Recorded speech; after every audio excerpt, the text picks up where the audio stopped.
Welcome to this episode of the Harpreet Singh show. ਅੱਜ ਦੇ segment ਵਿੱਚ ਅਸੀਂ ਤੁਹਾਡੀ ਮੁਲਾਕਾਤ ਕਰਾਵਾਂਗੇ ਡਾਕਟਰ ਮਾਰਟਨ ਰੌਸ ਨਾਲ।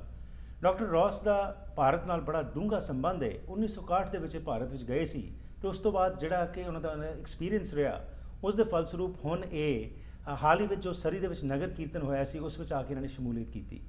ਇਸ ਸੰਬੰਧ ਵਿੱਚ ਜੋ ਇਹਨਾਂ ਦੇ ਐਕਸਪੀਰੀਅੰਸ ਹੈ, ਜੋ ਕੁਝ ਇਹਨਾਂ ਨੇ ਭਾਰਤ ਵਿੱਚ ਸਿੱਖਿਆ ਤੇ ਇੱਥੇ ਖਾਸ ਤੌਰ ਤੇ ਜਿਹੜਾ ਆ ਕੇ ਇਹਨਾਂ ਨੇ ਜੋ ਮਹਿਸੂਸ ਕੀਤਾ ਉਸ ਬਾਰੇ ਗੱਲਾਂ ਬਾਤਾਂ ਹੋਣਗੀਆਂ। स्वागत करते हैं डॉक्टर मार्टिन रॉस का। Welcome to the programme sir. Thank you. You have flown all the way from Michigan to come and you witnessed this Khalsa Day parade in Surrey. That's correct. And you have a deep association with India. Yes. This association, it started in 1961. So Yes. what did you do in India at that time and how do you feel? What are your good experiences of India? There were so many, almost too many to recount. Right. We were eventually I was able to move out into the village, and that's what I really enjoyed,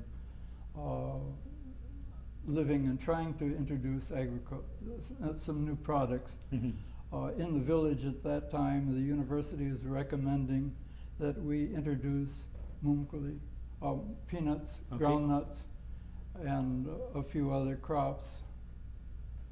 I worked on an acre of land that I rented from the panchayat, Mm-hmm. and used a rototiller, which was a wonder in those days to Okay. the people of the village, Mm-hmm. and planted some wheat and rice and sorghum and a number of other things, peanuts. Mm-hmm. The only successful product that I had, I thought, was rice. Shovel. Okay. And the university was not recommending that, but one farmer in the village, Nar Singh, Mm-hmm. cooperated with me, and he planted the first rice crop the next year, Mm-hmm. working with his Sohaga irrigating. I failed to bring here a picture of me sitting with the family as we finished planting the rice. Remember, this is an area, no rice was grown at that time. Right. But he continued the process of raising Mm-hmm. rice for the rest of the 50 years that he worked on his land. Right. So it was a project of the Ohio State University with Punjab Yes. Agriculture University. Right. You collaborated and this concept was started over. Right. Ohio University was there to get Punjab University up and running. It was Right. a new place at that time. So 1961, that period, what were your experiences? A white guy in a farmland working with the farmers, what kind of response, what kind of feelings were there? One of the most interesting ones was my wife and I were about to be married. She Mhm. came from Germany to meet me, and we were to be married in Punjab. Okay. But I took her on a trip through the village on my bicycle, Mm-hmm. and I heard back from the next day from the people in the village, "Oh, Saab has a boot, a ghost riding Okay. behind him." And because they had never seen a blonde, white Okay. lady before. Right. And so we made friends with quite a number of the people there, but there were a lot of them that were reluctant to talk to a stranger like me. Right. But Nar Singh, Sutton, friends of mine, Uh-huh. I have some pictures of him, Right. and trying to work with them where I could. Okay. One of the projects that we tried to get introduced was to use a furrow turning plow. Mm-hmm. But I found that, and we found that over time, the system that the local people were using with a cultivator that simply goes through the ground, not flips it over. The problem with the plow is it leaves a trench, Right. the last trench, and that's very, very difficult to eliminate Mhm. later on for land that is under irrigation. Right. then Bicker, my friend Bicker here, invited me back in about 1997, and Okay. I traveled there to meet him and Right. meet So the we'll people. come back to this, but from 61 onwards, how many years did you spend over there?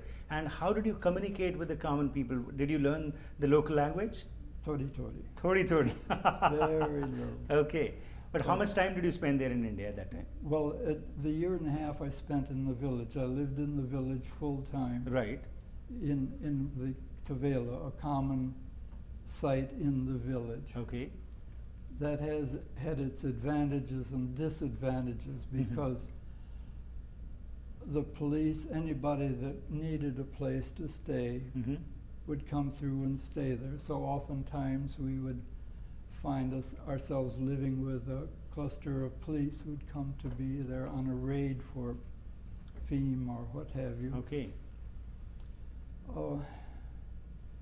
Then one of the saddest experiences was in August of the period after I first moved there, we had a big flood. Mm-hmm. And of course, in those days with complete kacha houses, Right. when you have a monsoon, a big flood, Right. Everything swept the away. kachas house, the roofs go up, boom. Right. All of a sudden they'll Mhm. go down. And so one boy had his leg broken and he died. Mm-hmm.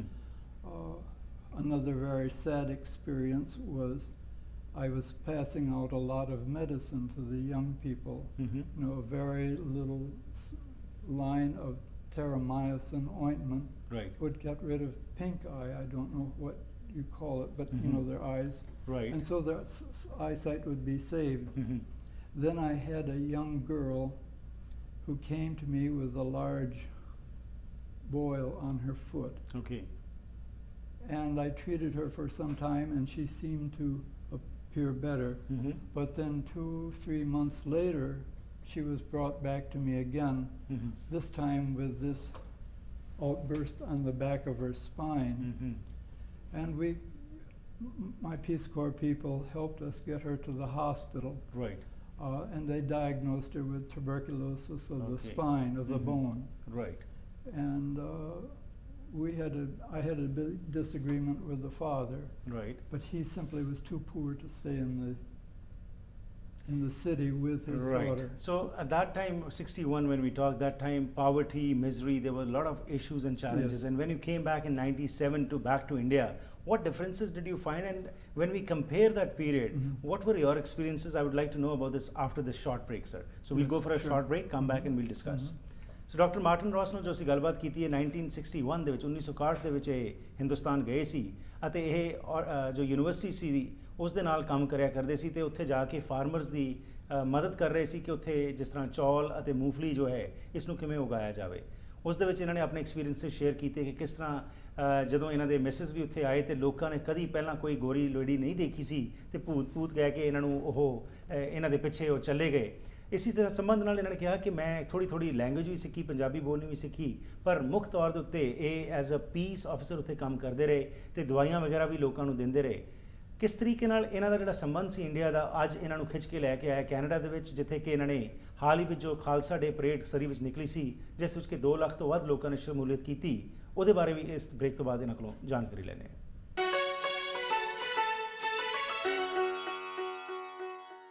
Ones again welcome back to the programme ਅੱਜ ਅਸੀਂ ਗੱਲਬਾਤ ਕਰ ਰਹੇ ਹਾਂ doctor Martin Ross ਨਾਲ ਜਿਹੜੇ ਕਿ ਭਾਰਤ ਦੇ ਵਿੱਚ 1961 ਵਿੱਚ ਗਏ ਸੀ ਉੱਥੇ 1.5 ਸਾਲ ਰਹਿ ਕੇ ਉਸ ਤੋਂ ਬਾਅਦ ਦੁਬਾਰਾ 1997 ਵਿੱਚ ਵਾਪਸ ਗਏ ਤੇ ਹੁਣ ਇੱਕ ਖਾਸ ਤੌਰ ਉੱਤੇ ਸਰੀ ਵਿੱਚ ਜੋ ਨਗਰ ਕੀਰਤਨ ਨਿਕਲਦਾ ਹੈ ਖਾਲਸਾ ਡੇ ਪਰੇਡ ਉਸ ਵਿੱਚ ਆ ਕੇ ਇਹਨਾਂ ਨੇ ਦੇਖਣਾ ਚਾਹਿਆ ਕਿ ਇੱਥੇ ਕਮਿਊਨਿਟੀ ਜਿਹੜੀ ਕਿਸ ਤਰ੍ਹਾਂ ਰਹਿ ਰਹੀ ਹੈ ਆਓ ਹੋਰ ਗੱਲਬਾਤ ਕਰਦੇ ਹਾਂ ਤੇ ਤੁਹਾਨੂੰ ਵੀ ਨਾਲ ਜੋੜਦੇ ਹਾਂ so let's go back to the 60s period when you were there what kind of people were there? What kind of, like that misery we were talking, there were people didn't have much money and agriculture also was not thriving at that time. Right. So the university, with their collaboration, you tried to bring in the concept of peanut growing and rice and all that. So just give me a brief, knowledge about what were the kind of people at that time and when you went back in 97, did you find some difference? Well, certainly the village at that time was one of the most advanced villages in the whole of India. Okay. Because there were about 25 small Ferguson tractors there at that time. Right. So people did have were in an advanced state of farming at that time, though there was no one raised rice. Right. And so in the summertime, you had hundreds of acres of land that were just plain flat, hard, and the cattle roamed over them, scratching for a few blades of grass here and there. Right. When I tried to raise some summer crops on my acre of land, panchayat land, these cattle all clustered around my acre and took, Right. partook Okay. of the things that I was trying to raise. So I found out that it was very, very difficult for anyone to raise anything in the summer period, Right. in the hot summer period. Mm-hmm. At that time, the water table was maybe 10 feet below the surface of the ground. Right. Soon after that, I irrigated my acre of land with a tube well, Right. which is simply pumps it up from about 30 feet down Right. at maximum. Mm-hmm. And soon people started doing tube wells throughout the area, Mm-hmm. and the water table started dropping. Okay. After the area began raising rice, Mm-hmm. that water level Still has went down. gone down to maybe 85, 90, right. even 300 feet down. Right. So it's very dangerous. So on one hand, in the summertime now, the whole of the countryside is beautiful, beautiful green. Right. But the cost is from That's this right. The water table has gone too down, and it's a matter Right. of great concern, those Right, grey right. zones area. It had been just 14 years since partition of India, and people had bitter memories of the British rule. And you being of a different skin, because people must not be able to differentiate at that time that you're an American or a Britisher. So did you face any kind of problem at that time? No. They always called me. At that time, people were still calling me Sahab. Right. They wouldn't anymore. Right. Because they've advanced. Right. Times have changed. Right. So it's What about your food? How did you get accustomed with the local food? it was not too difficult. The man that I raised rice with, he was called the commander. Okay. And though he had been to Singapore, so he had wider experiences around the world. So morning you were busy with the farming, but what about the evening? How was the social life? How did you interact with the people? Because television also was not much in vogue at that time. I was mostly so tired by the evening, but also my friends nearby would come and sit, and we would have a drop of sharab. Okay. A drop of sharab. Okay. Or sometimes I do remember going out to the countryside, Right.